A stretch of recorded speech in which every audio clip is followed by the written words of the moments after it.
Welcome to Mastering the Art of Success. I'm your host, Debbie DiMaggio. We are here today with my close friend, Shawn Kunkler. Welcome, Shawn. Thank you. Thanks for having me. I love doing this with you. I know, I think it's like our probably six between your podcast and mine. I So think the so. difference between, right? I think so. The difference between a $1 million agent and a $100 million operator isn't more hustle, it's architecture.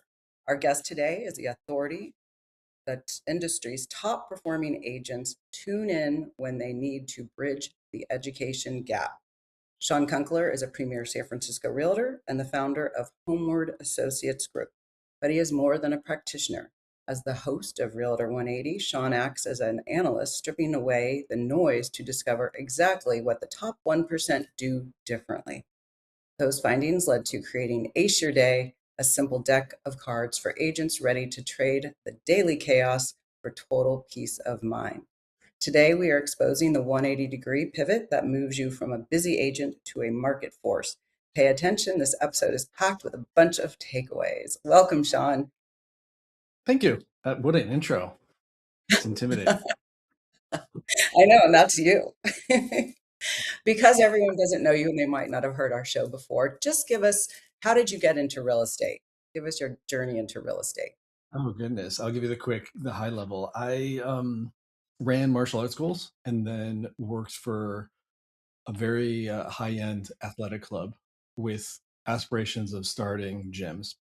And through that evolution, I met a couple real estate agents who influenced me heavily, and then realizing the network that I had developed in my sales skills that I have honed through about 25 years of experience, I realized it was probably a really good opportunity for me. And so about a little over a decade ago is when I took the plunge and got into the business full time. Wow. And you're so successful. So you studied the top 1% of agents. What's the biggest misconception agents have about what it actually takes to operate at that level? Ooh, that's a good question. What's the biggest misconception? That I think that you have to be slimy and step on toes. I think the Good one. inverse is actually true. You high performing agents like this are highly Right. collaborative, and willing, more than willing, to literally pop the hood and be like, "Here's everything. Here's the engine. Here's how it works. What do you want to like touch, feel, poke at, learn more about? Like, have at it."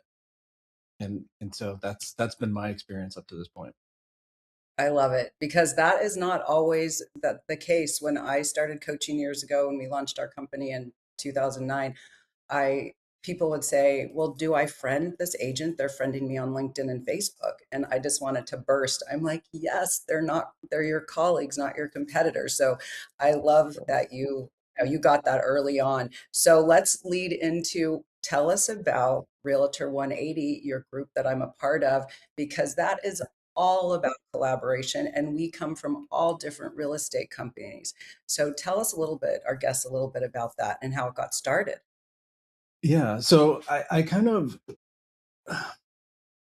forced Gump my way through things.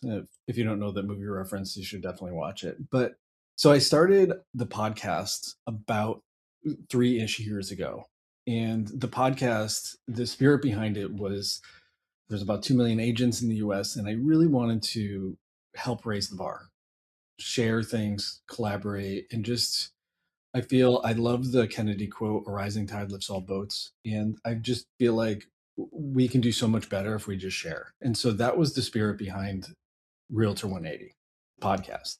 And then I, through that, I realized that I started to meet really amazing people like yourself and top performers literally peppered across the entire US in every single state.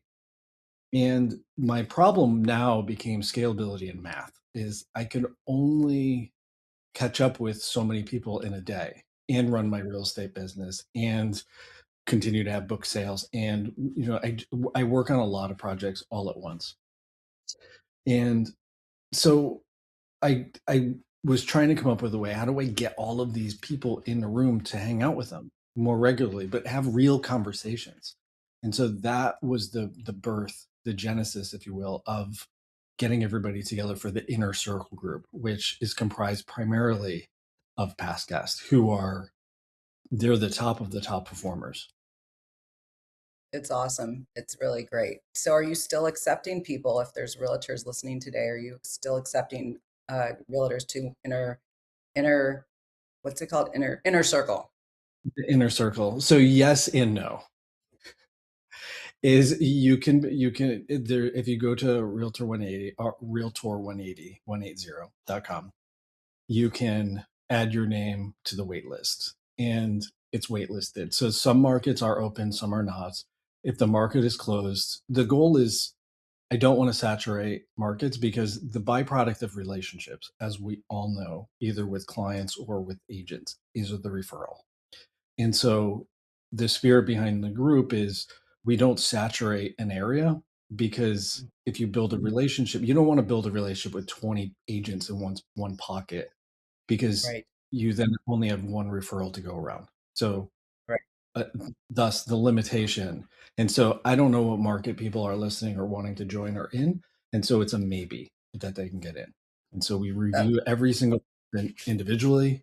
We look at their history. It's not just one producers or 1% producers, the top. It's rising stars. It's people who are highly collaborative, very networked. We look at every aspect of not only their business, their social media. We kind of really deep dive who they are. We look at the market, and then we figure out if they're going to be a good fit. So to answer your question, the long path there is yes and no.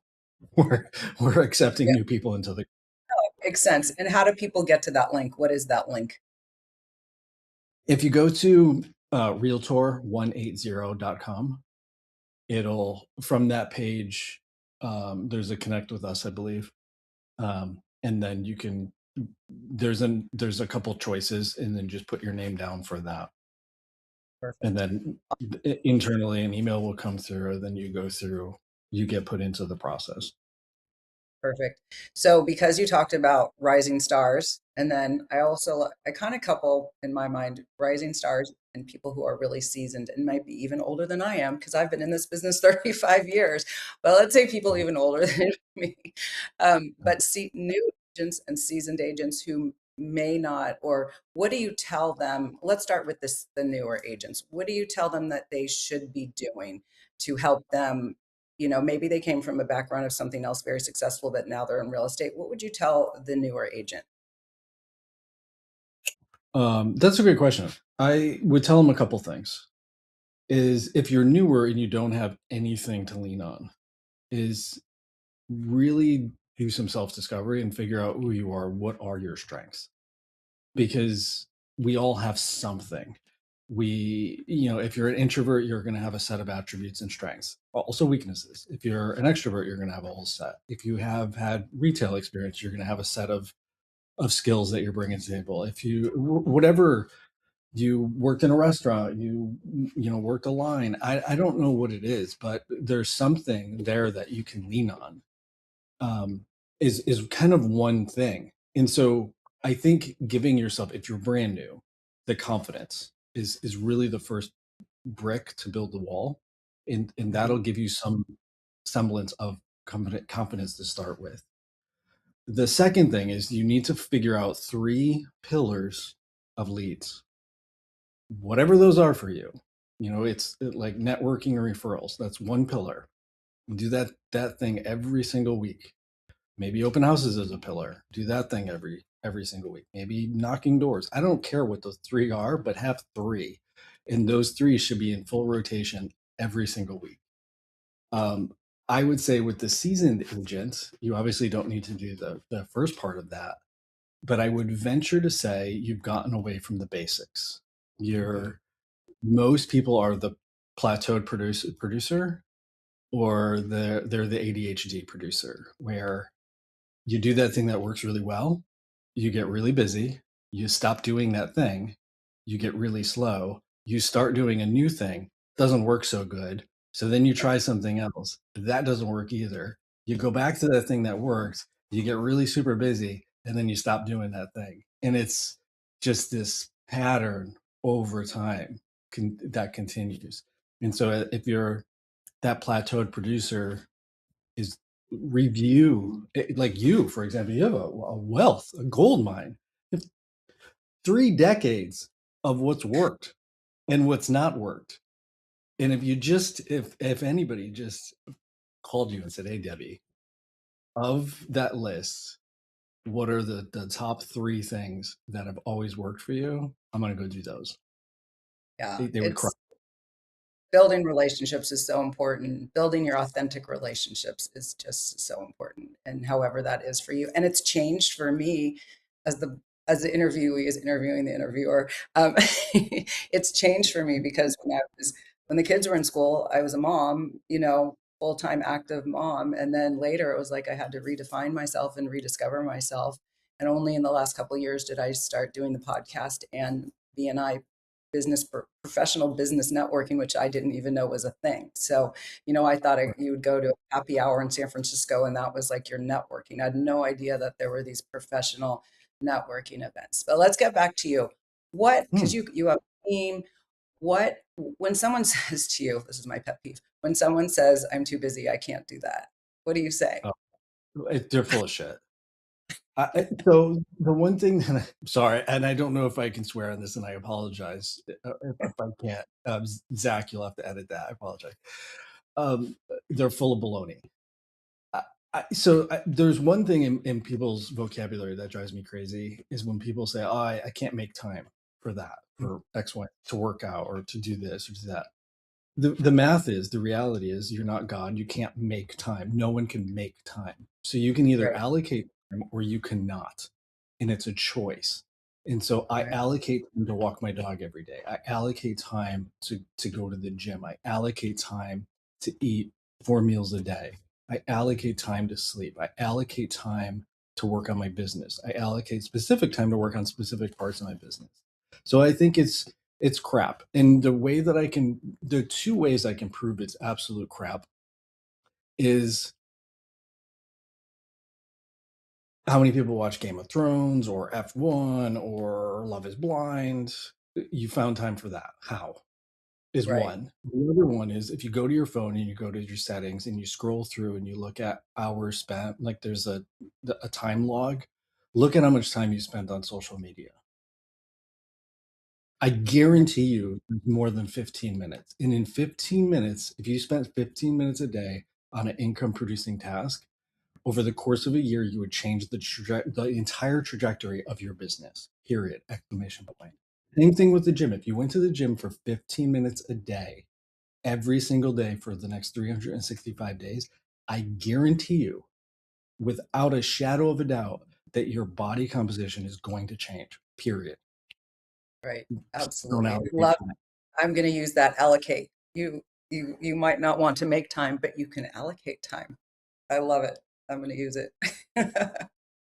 It's very simple. It's as simple as that. And I know how busy you are and you make time. And you seem really calm too, which I don't know how, because you do a lot. I know. It's an illusion.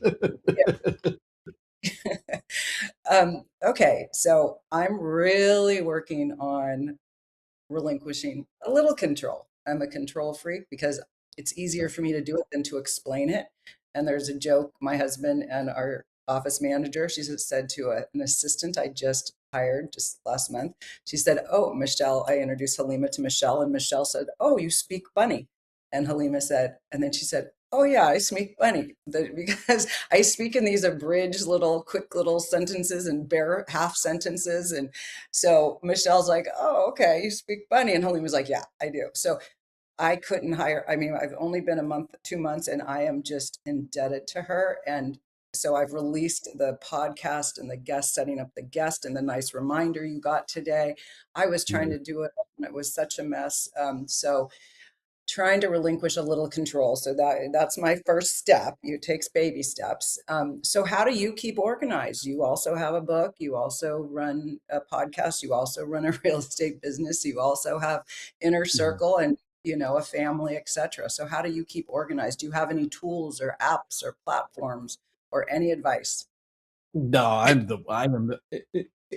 am So this is true. Honest to God. I literally, so I'm 50. I just got diagnosed, like formally diagnosed with ADHD. Oh, I should So go do that.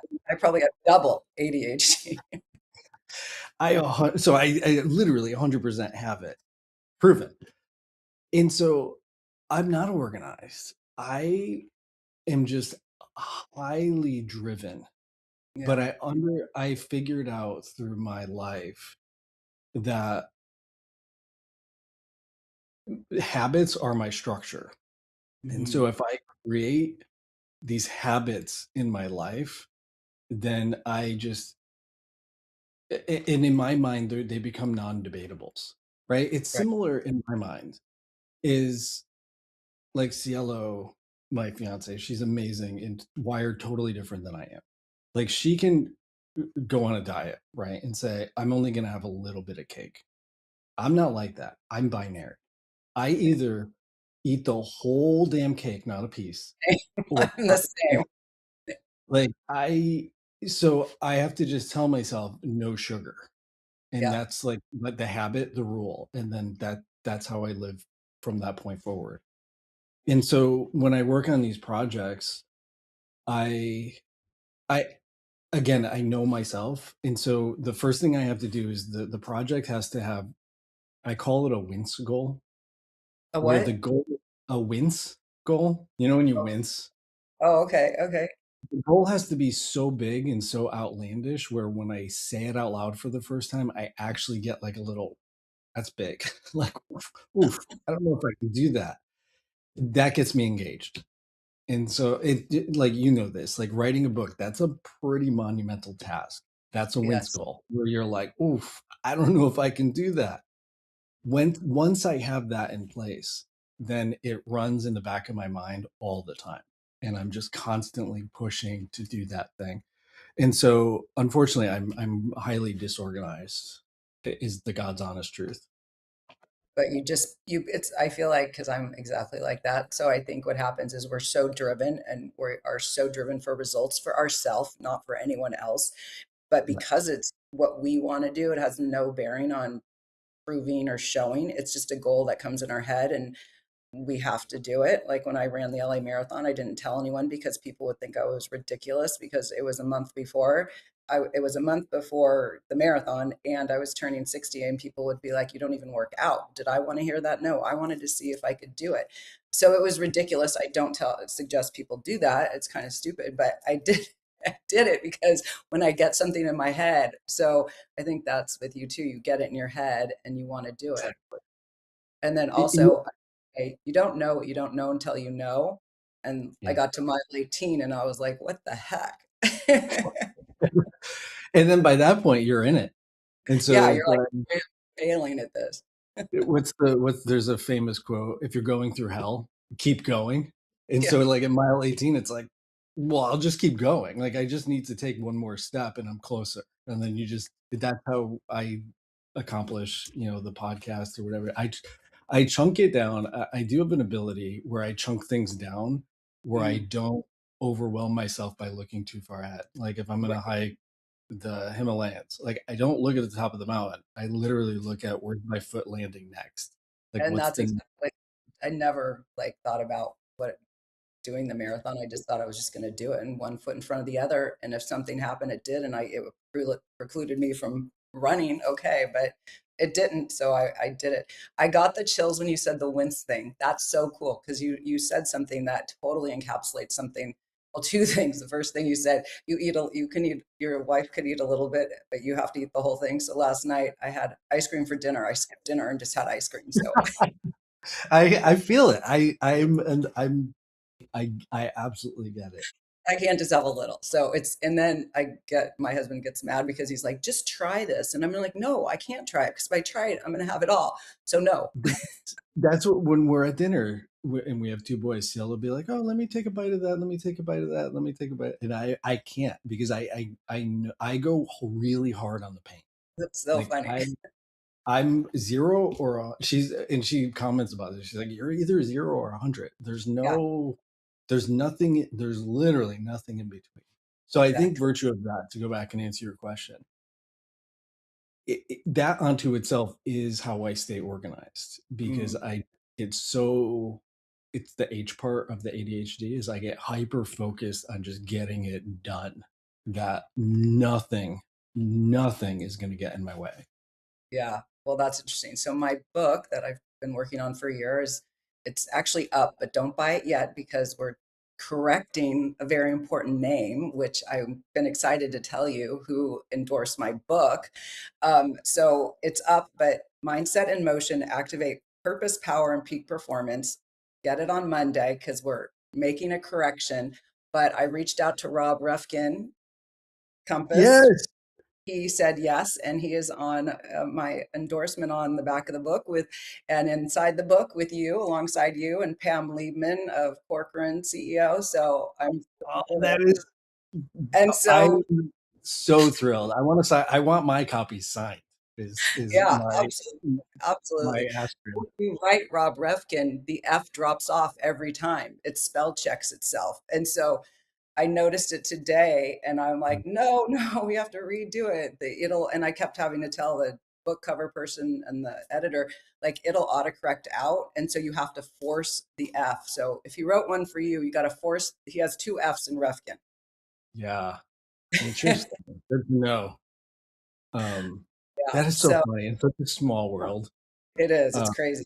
It's absolutely crazy. I just decided I'll reach out. Now that we're kind of part of the same, I said I'd love to help build bridges between Corcoran and Compass, and just we're a family. We always are as agents. People who understand collaboration like we do.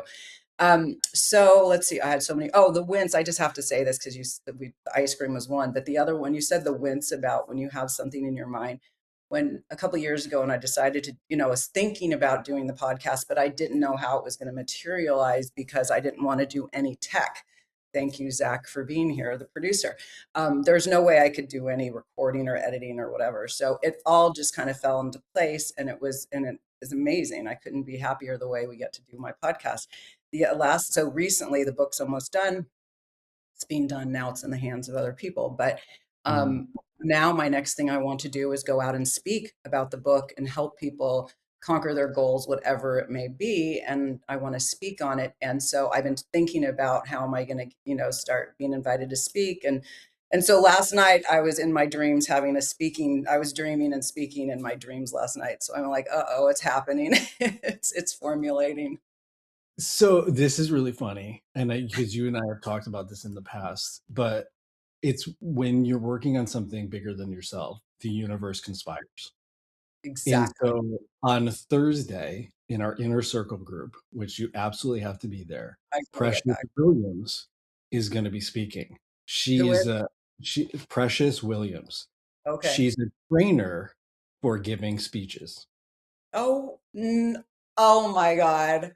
Oh, so this Thursday. It's going to be so her episode drops on Wednesday, Okay. the recording with me on my podcast, and then on Thursday she's speaking at the inner circle group as a favor. And Oh so my it's God. there you go. The universe has teed it up for you. It's crazy. Oh my God. Because it's right before this podcast. So I will be up and ready and organized so I can be on that call. That's incredible. Yeah, I'm just putting it out there. I want to start figuring that out. So thank you. All right, we're going to go to commercial break. We'll be right back with Shawn Kunkler of Compass, Realtor 180, Inner Circle, dad, husband. Did you know that your beliefs create your entire reality, but it's the subconscious beliefs that do most of the creating? Belief shifter and life coach Shiraz can help you identify those limiting beliefs and eliminate them, often in a single session. Like it was almost instant, like I had relief right away. Creating better health, relationships, careers, and finances. Let Shiraz help you step out of safety and into awareness. Definitely something's happening. It's like a flow inside. It feels good. Whether in person or online, Shiraz provides personal coaching, belief shifting. Visit Shiraz at energeticmagic.com or call 416-529-7429. Energetic Magic. Find your greater happiness. Be well. Be aware. be magical.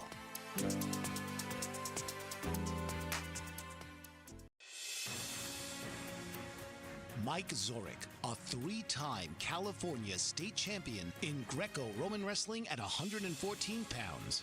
Mike, blind since birth, was born in Hartford, Connecticut. He was a six-time national placer, including 2 seconds, 2/3, and 2/4. He also won the Veterans Folk-Style Wrestling twice at 152 pounds. In all these tournaments, he was the only blind competitor.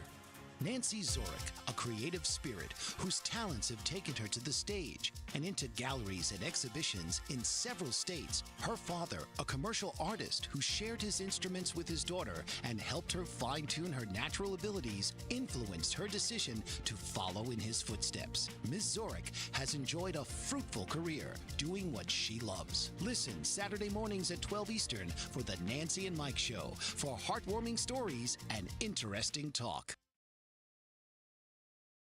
Welcome back to Mastering the Art of Success. We are here with Shawn Kunkler. So Shawn, so much to talk about. Okay, so I was at a BNI networking group in Atlanta, Georgia with my BNI real estate group. And at the same time, they were doing the Keller Williams conference, and I was invited to go by one of the gals, the recruiter, which I said, I can't go anywhere. I'm partners in my firm, but she invited me and I said, all right, I'll check it out. Well, first of all, I was overwhelmed. There was so many people in one auditorium. I was like having a heart attack, but there were so many people. So one of the speakers, so I'm leading toward I want to talk about video and social media. So one of the speakers was Gary Vee. And I've always been kind of interested in him, but after he was just huge gutter mouth the whole time and kind of talking down to everyone. And I'm like, I don't really like that. I'm not a big swearer and I don't really think that's necessary. Once in a while, I'm sure it's fine. But I just felt like not only him, I feel like people I think there's a way to teach and encourage people, but I don't think yelling at them and telling them you're never going to succeed I just think the delivery was poor. So what's your feeling? Let's talk about your feeling about Gary Vee. Let's talk about your feeling about social media and video.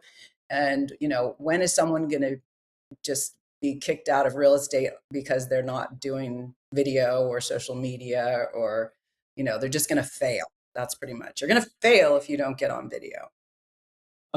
Great question. I mean, I have a deep respect for Gary Vee, and I followed him back when he was Vaynerchuk. And so he's definitely been he's been somebody I've watched for a lot of years. I will also say he starts to grate on me after a while, and there's a few people like that. But I understand his brand, I understand his avatar, I understand the demographic he's targeting and trying to talk to. I think with any good solid brand, you should always turn on the right group and turn off the wrong group. And so, meaning I'm not his mark, Right. and which is fine. And so, but I do agree with a lot of that he's done and said. I think at the end of the day, it boils down to consistency with marketing and putting your message out there, whatever it may be. And then I think simultaneously, um, doing what no one else is doing it differently, right? Like agents are notorious for, I deliver superior service. Do you want to buy, rent, or sell? I'm in the top 1%. I do luxury. It's all cliche. We all say the same crap, but Right. it doesn't jump out at anybody anymore. It just becomes the baseline of noise. And so I agree with Vaynerchuk in regards to, you should be putting content out there. The caveat is you really need to identify the specific person you're trying to target and do it in a unique way that stands out to them, not to you. And I think that's the big mistake. I think the biggest mistake agents make is, one, they don't do anything, then they wonder why they have no results. And Right. then the second thing is they do what they want to do for them, not for their audience. And I think that's a miss. It's, oh, I created this video because I wanted to create the video. It's like, great. But if you did it with the intention to attract a buyer, seller, or whomever it may be, you didn't create it for them. And that's the important person in the room. And so that's I kind of think my summary on all of it, um, I think it's really knowing what you're doing, knowing what you're trying to deliver, and simultaneously, you should be delivering something of value. And I hate even saying that because I feel like everybody says that, but no one knows what it actually means. Value. There's a level of entertainment, and I don't mean in a whimsical, like, hey, silly kind of way. It could sometimes entertaining, can sometimes be it was edited so well that you didn't want to look away. That's entertaining. The the message of, oh, I thought the market was doing this one thing, but it's actually a zigzag and it's doing this other thing over here. That's entertaining. There's a level of novelty for our brain, and there's many different levels, or there's many different ways to get to that point. And so I think, to go back to Vaynerchuk or Gary Vee, is he uses the swear because in a professional setting, it's juxtaposed. It Mhm. shocks you. You're not Right. supposed to hear it there. He's wearing Jordan sneakers and ripped jeans. That doesn't look like a luxury agent. It's juxtaposed. And then he's Mhm. doing it from a platform of doing 30 million in sales on a platform and website back in the early days of the internet, which was all unheard of. And Right. so Right. massive social, and so it's a little zigzag. And so I think when you look at it from that regard, he's a master marketer, brander, communicator. And to your point, he got a reaction out of you. Mhm. That's the ultimate goal, Yeah, yeah, right? that's a good point. And he doesn't have to be liked by everyone, but his niche, his niche is his niche, and that's his person that he is attracting. And and there's for all of us on the other side of that, there's someone that we look towards to find Exactly. inspiration. So let's stick with social media in a nicer way. What advice can you give? Someone said, one of my marketing people said, have three pillars that you post on. And so I was like, what Yeah, are you those know who three? came up with three pillars? Gary No. Vee. Oh, Yeah, I'm telling you, and it's like, have your pillar content, and then have the smaller content that you disperse. That's all. Like, he had a handout decades ago on that. Um, and so I'm telling you, he's like an old school guru of this stuff yeah, that people don't realize. Um, and so I think, again, you have to start at the beginning. yeah, Who are you trying to communicate to, right? If with this podcast, right? It's for real estate agents. It's conversations about real estate agents. Buyers and sellers do not care about this. right, The attorney down the hall doesn't care, right? So now we know the audience. And then within the audience, who's the specific avatar? Are they male? Are they female? Are they just starting out? Are they seasoned? Within all of that, and then you want to use vocabulary that's catering to them. And then you create this amazing podcast, right? This is your long form pillar. This is one pillar. Where do those people hang out online, right? fine. I'm just going to make this up, and this is actually based on NAR, National Association of Realtors. There's about 2 million agents currently in the US. 68% of them are female. Of those females, the median age is nearer to 60 years old. So Mhm. where are successful college educated females hanging out online? Probably Facebook, not TikTok, not Right, right, not Snapchat, right, not these obscure ones. So they're probably more likely on a national level hanging out yeah, on Facebook. And so within Facebook, what's the cut up, like, what you're short, if you cut this into shorter form, what are the messages that are going to reach them, and then you get into fancy editing and quick cuts, and that's where it becomes like this more entertaining piece. But you want to figure out who they are, where they're hanging out, and then start putting the stuff in front of them on a more regular basis. But right. it's kind of like not dissimilar. I was joking with a friend of mine who's a high level dentist who has so many letters after his name, it looks like an alphabet. And I said, "Who's your ideal client?" And he's like, "Well, anybody with teeth." And we laughed about it because that is the worst way to approach marketing, right? Right. Like you and I, we're in a position in our lives where we can afford to go to the specialist. We don't want the generalist. And Right. simultaneously, if I blow out my knee and I want to run a marathon, I'm going to call up everybody that I know who's successful, Right. who's walking great, and like who is the best of the best physician. And when I call them and they're like, "Oh, you have to wait 6 months," no problem. I'm waiting, Right. right? Right. You want to get on that person's calendar. And so my long-winded point is you really need to figure out who you're trying to target first, and then what content you want to create for them, and then where are they hanging out so you know where to put that content. And then from Mhm. there, it's just cadence. It's kind of like not dissimilar. I want to change my body, my physiology.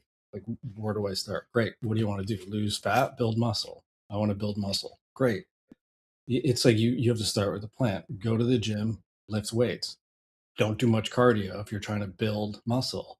You need to put your body in a surplus of calories. So now we need to eat high quality protein and put your body under load. And so you start with the goal in mind. Is my point. So what are your three pillars? So with mine, um, I have the podcast that goes out each week, and so that's always my standalone. Like that's the big piece that I want people to go to. I support that with I have a newsletter that goes out to probably about, I think at this point I would have to check, about 15,000 agents. And then so that's the supplemental piece. That's when I can have more like personal one-on-one conversations. But then the long form, which my videos or my podcasts are typically an hour, those get cut up and dispersed into smaller, more bite size short form. And so my target is the agent who's been in the business for the 3 to 5 years. They're trying to figure out how to get to that next piece or go to the next level. So they're in that exploratory piece. And then within that, my thought is that's going to be the largest swath of the funnel, right? The Hmm. beginner.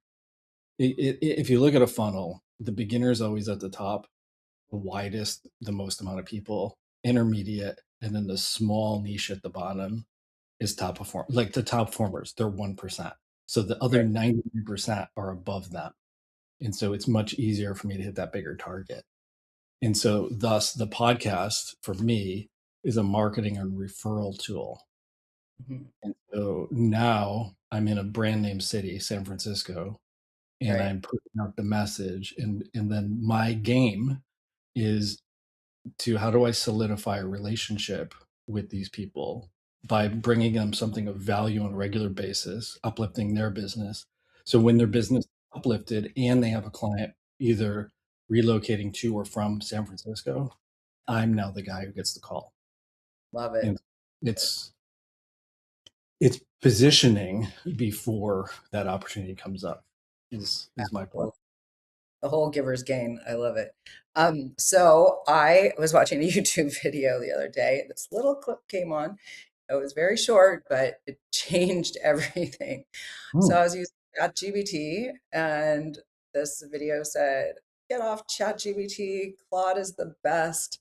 And I have switched over. Haven't slept much because I have I have all these coaching frameworks that I use, and it's also presentation. And it was very bland before in these Hmm. presentations. And I switched all my content that I already had into Claude. And the beauty of this visual presentation is like nothing I've seen.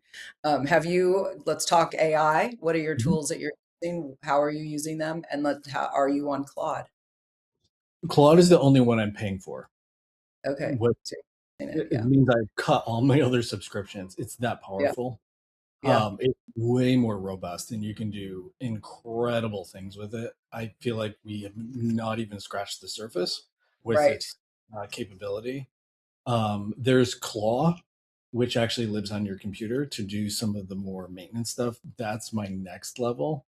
But for Claude currently, here's a really simple thing that anybody can do, any business, I don't care what it is. Take the reviews that you currently have and copy Okay. them, paste them into Claude, and say, basically summarize all of this and digest this down into what my clients are saying about me and evaluate my website and create a brand Bible. Wow. And so you're using your Claude to use your client's own reviews, your actual avatar Right. in their own words to identify your true brand. And I mean, you can refine your brand in seconds, and then you can go layers deeper by just continuing to ask it questions. And I think the other beauty with Claude is, as you'd give it a prompt, say, ask me 3 more refining questions. And Oh, so you go deeper with it. so that you ask Claude to ask you questions. Correct.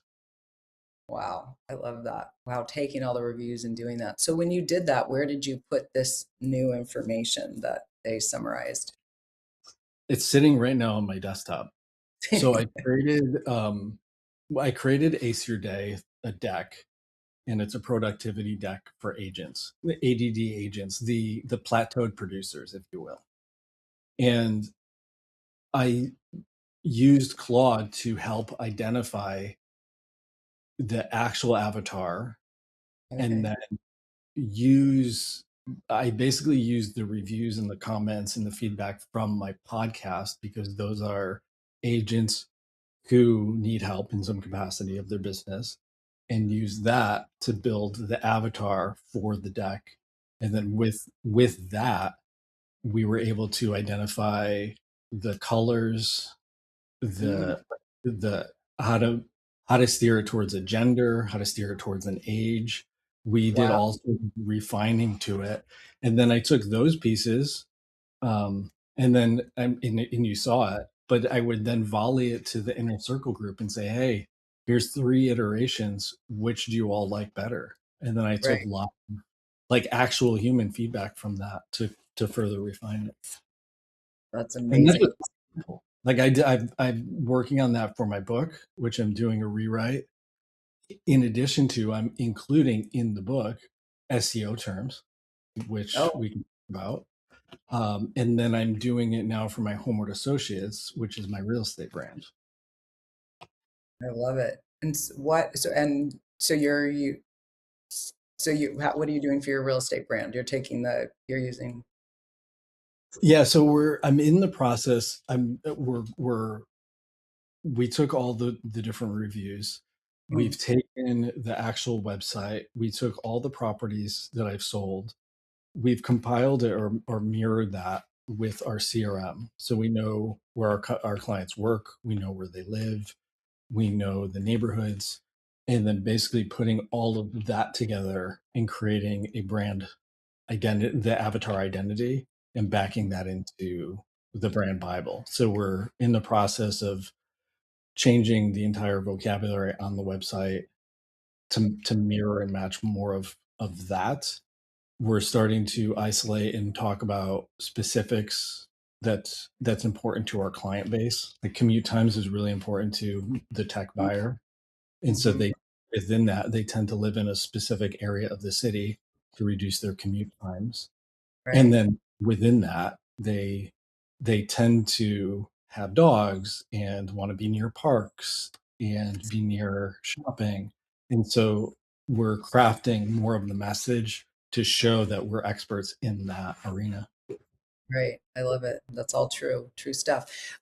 Any other, those were really amazing Claude tips. Anything else we could use to help grow our brand? And I always think this is now Mastering the Art of Success. It was Mastering the Art of Real Estate, but I opened it up because I had so many people from other vocations coming. So it's Mastering the Art of Success. But also, as a realtor, when you speak to a realtor, we do the same thing as anyone with a service product or brand. So all of our information can go across many types of businesses. Um, 100%. right. So, any other tips on Claude? I just started literally 2 days ago. Yeah, so this kind of goes back to the earlier part of our conversation. Is I think it's twofold. I think don't stop doing the stuff in your business that works, Hmm. right? And we're all guilty of this. Is this is Claude AI is a new shiny object. We're turning our attention to it, and we're putting down, hey, did you call that? Did you call that client who had a home anniversary and just say, hey, it's been 2 years. Are you still loving your home? And so before I talk about the new shiny stuff, I would Right. encourage to continue to do the things that work. And the human relationship in light of AI is, and this is like with an underline and exclamation point, it is the relationship is going to be the thing that is Right. going to keep our business intact in the future. Because at Absolutely. the end of the day, this is a really high stress move for our clients, our buyers and sellers. And the human connection is the thing that they're actually after. It's not the information. Like Right. on a Wednesday night after their offer gets accepted and they're in panic mode and they're like, Debbie, I just need to talk to you. That's Yeah. exactly what they need is they need a human to Right. say, they need you to say, it's okay. I've seen Right. this before. You're getting panicked because you purchased. I hear you. I'll hold space. Let's have this conversation. So I encourage to not lose Yes. that. Right. I would say, much like anything in life, is just spend time futzing around on Yeah. AI. Give Yeah. yourself 30 minutes of just playtime. Just Yeah. just play. And it doesn't at this point, in my opinion, it doesn't matter. Just Yeah. ask it questions. Say, hey, how are real estate agents who've been in the business, X amount of years like me, who typically work with this client like me, who covered this type of area, how are they using you, AI? Teach me.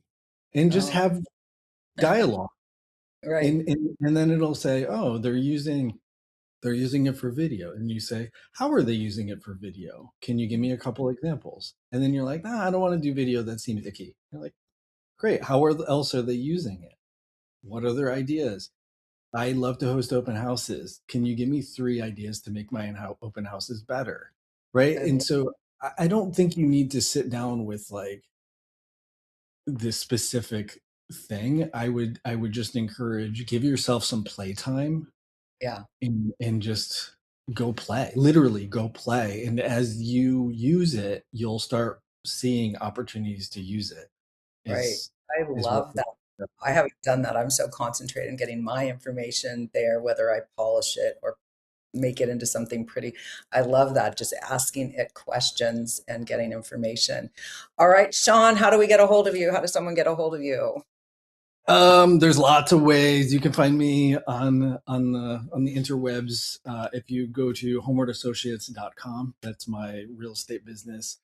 If you go to 15-minute momentum, that is to the Ace Your Day deck, uh, Oh, highly productive tool for agents. And then if you go to realtor180.com, that is for the podcast. awesome. So excited. Last words, what would you tell your younger self as you're trying Be to make it fun? Be kind to yourself. It's a long marathon. So true. Be kind to yourself. I agree. Thank you so much, Shawn. This is again another wonderful podcast. Feel like we're just chatting in the living room and just having fun. Love it. Always Thank fun.